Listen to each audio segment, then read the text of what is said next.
Okay, get ready for this. What if I told you that deep beneath the sands of Giza, right under one of the most famous pyramids in the entire world, there's a structure, and it's taller than the Empire State Building? Yeah, a recent scan is claiming to have found exactly that. So let's just dive right into this, because if it's true, it changes, well, everything. But, as soon as the news broke, the skepticism broke right along with it. And this quote from the YouTube channel Ancient Architects, it really just sums up the gut reaction from a lot of people in the field. It's such an extraordinary claim, and as we're about to see, it is being met with an equally extraordinary level of scrutiny. So just how extraordinary are we talking? Well, the scan is claiming to show man-made cylinder-like structures that go down 648 meters into the bedrock. Now, to put that into perspective for you, New York's Empire State Building is 443 meters tall. We're talking about something on a scale that, honestly, it just defies everything we thought we knew about ancient engineering. To even start to wrap our heads around this, we have to look at the tech behind it. And this isn't your typical ground-penetrating radar. No, this is something totally new, and it is the key to this entire unbelievable claim. So the main idea here is pretty wild. The researchers aren't saying that the radar is somehow blasting through nearly a kilometer of solid rock. That's not it at all. Instead, they're claiming that these deep underground chambers, or voids, they resonate, almost like a drum. And these vibrations cause these incredibly faint movements right on the surface, which their satellite can actually pick up from space. Let's break this down a bit. Imagine you've got a sealed drum, right? You can't see inside it, but if you tap it, you can feel the vibrations on the skin. And based on how it vibrates, you might be able to guess what's inside. What SARD is claiming is that it can do that from space. It uses custom proprietary software to translate those tiny surface wiggles into a full 3D model of what's deep, deep underground. Look, in science, whenever a brand new method makes a gigantic claim like this, it is going to face some tough questions. And believe me, in this case, the questions came fast and they hit hard, really probing at the very foundations of this supposed discovery. And this right here, this gets to the absolute heart of the skepticism. On the left, you see the kind of fuzzy, noisy data that might come from a scan like this. And on the right, a super detailed artistic drawing of a city with spiral staircases. So the question is, how on earth do you get from that to this? That huge interpretive leap, that's where a lot of the doubts really begin. And the critics have a whole list of problems. For starters, the software is a complete black box, so nobody can check their work. The location itself is geologically unstable, and it's below the water table. Just a terrible place to build anything.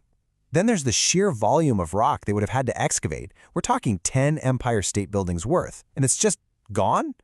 Couldn't this just be natural caves? And maybe the biggest question of all, if this technology is so powerful, why can't it see the known, documented chambers that we already know are inside the Khafre Pyramid? All this skepticism naturally leads to another question. Is there a better, more established way to look deep inside a pyramid? And the answer is a resounding yes. And it actually uses the universe itself as a kind of giant scanner.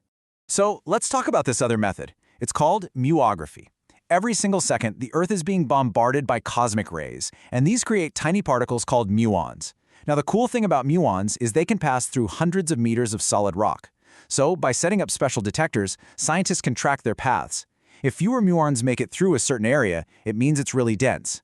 If more muons get through, it could mean there's an empty space, a void. It is a proven, reliable way to map the insides of massive objects.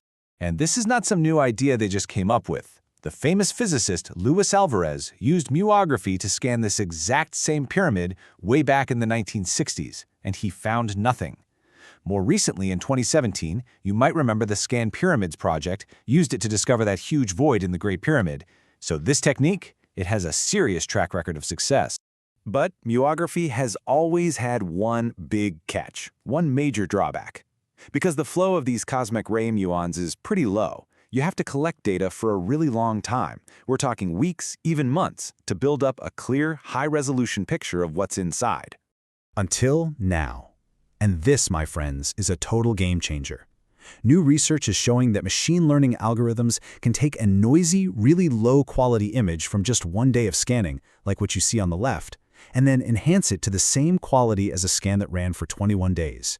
This AI boost makes muography way faster and so much more practical than it's ever been.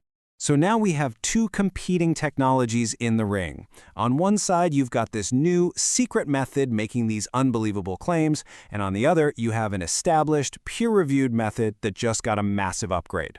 It's time to put them side by side. This is the fundamental rule we have to come back to. I mean, it is the bedrock of the scientific method. The burden of proof isn't on the critics to disprove the claim, it's on the people making the claim to provide overwhelming, verifiable evidence. It's as simple as that. And honestly, this table says it all. The SARD scan is based on a new method using proprietary, secret software, and it somehow failed to detect known chambers. Muography, on the other hand, is established, it's peer-reviewed, the methods are public, and it has successfully found new chambers in other pyramids. It even scanned Khafre once before and found nothing unusual. I mean, the contrast in scientific rigor here it's just stark. So we are left with this critical question. Are we looking at the greatest archaeological discovery in human history? Or is this just a digital ghost, an artifact of an unproven algorithm that's interpreting random noise as a lost city? Without transparent data, without independent verification, the science really points towards it being a digital ghost. And now the world just has to wait for the SARD-T team to prove otherwise with the extraordinary evidence that their incredible claim demands.